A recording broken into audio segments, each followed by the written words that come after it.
When you hear the name Mangusta, your mind probably immediately goes to the 1960s De Tomaso Mangusta, which was De Tomaso's first full-on production car.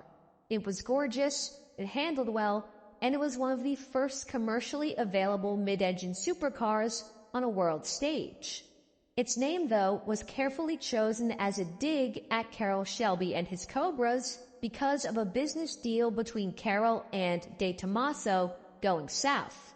Nonetheless, that Mangusta concluded its short 400-car production run in 1971, and that name would be shuttered for 3 decades. Until De Tomaso decided to revive the nameplate for one last hurrah on a car that shared almost nothing in common with its original namesake. But before long, Alejandro De Tomaso himself would grow tired of the development of the car and, amid his late-life health woes, stepped away from the project altogether. This new car was no longer a De Tomaso, but it would still be referred to as the Mangusta, penned by one of the most famous automotive designers of all time and powered by the underpinnings of Ford's SVT Cobra. What would become known as the Cavalli Mangusta was one strange-looking muscle car that no one asked for. To understand the landscape that brought us this Mustang in an Italian suit, we first need to take a peek behind the curtain and look at how De Tomaso was doing at the time in terms of the company. At the start of the 1980s, De Tomaso was still producing the Pantera, its most successful and well-known model. The Pantera had gained a strong foothold in the United States,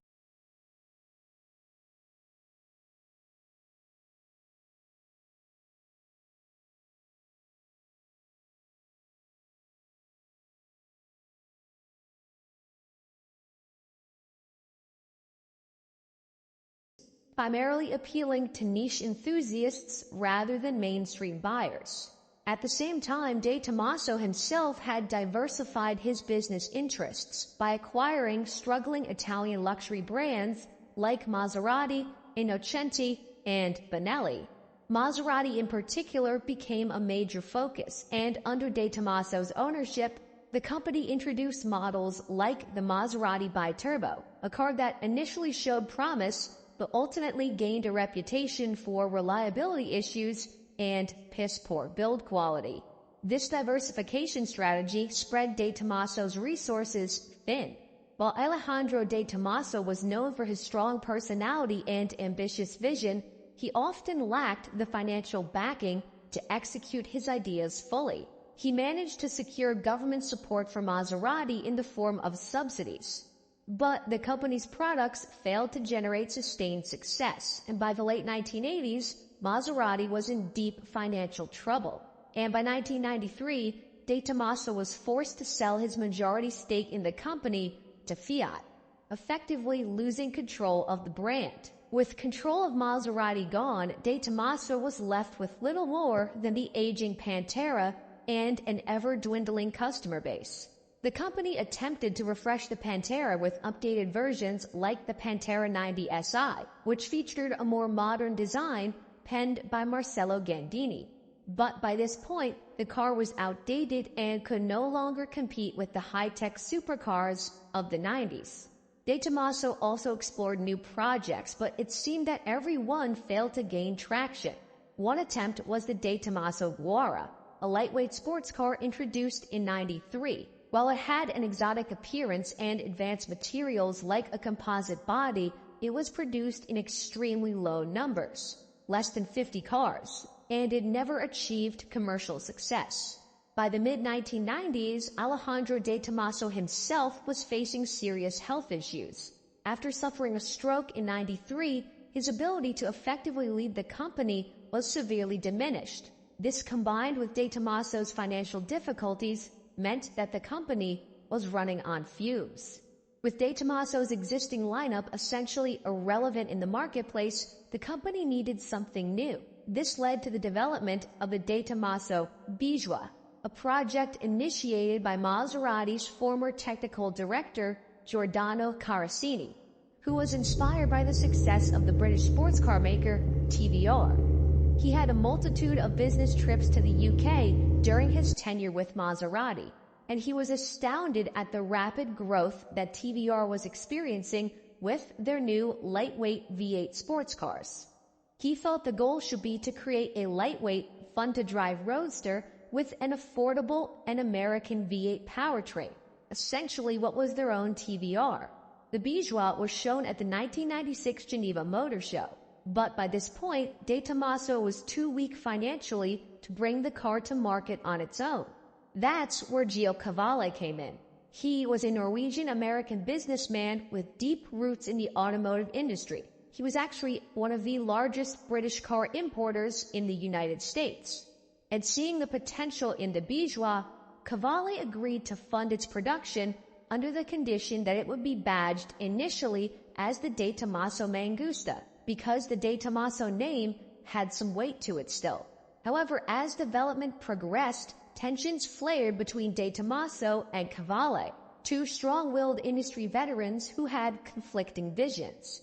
By 1999, their relationship had severely deteriorated, so much so that De Tomaso withdrew his name from the project entirely, leaving Cavalli to launch the car under his own brand, still as the Mangusta. With Gio Cavalli's funding secured, the newly rebranded Mangusta needed a powertrain. But rather than engineering something bespoke or sourcing an exotic European motor, the team took the easiest and most cost-effective route possible.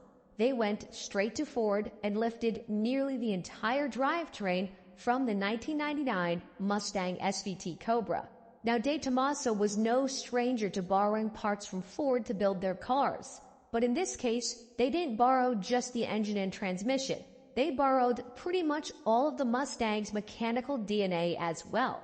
At the heart of this new Mangusta sat Ford's 4.6-liter dual overhead cam, 32-valve modular V8, the exact same engine found in the Mustang Cobra, producing 320 horsepower at 6,000 RPM and 314 foot-pounds of torque at 4,800 RPM. It was a solid performer for the time, but nothing unique to the Mangusta itself. The aluminum block power plant with its twin overhead cams came straight from the Ford production line without any serious modifications, which meant that the Mangusta's acceleration figures of 0 to 60 in 5.3 seconds and top speed of 160 were essentially identical to those of the Mustang Cobra. Power was sent to the rear wheels through a Tremec T45 5-speed manual transmission. Again, the exact same gearbox found in the Mustang Cobra, right down to the gear ratios. Even the limited slip differential in the car was sourced from an Australian supplier who commonly provided Ford with parts Ford's rear-wheel drive platforms. Now, although the Mangusta attempted to separate itself with that Gandini styling, which was very controversial, and some suspension upgrades, its Mustang roots were still glaringly obvious. One look inside of the Mangusta's interior will show you just how similar the dash layout is to that of the Mustang. And while the Mangusta could claim to be an Italian-engineered sports car, at its core, it was little more than a Mustang Cobra in a fancier suit, with a much higher price tag. Braking performance was serious, with Brembo-supplied vented disc brakes at all four corners. The front rotors measured 12 inches in diameter, and the rear were 11.7 inches, each paired with 4-piston calipers to ensure strong and consistent stopping power. Surprisingly, though, the Mangusta did not come equipped with ABS.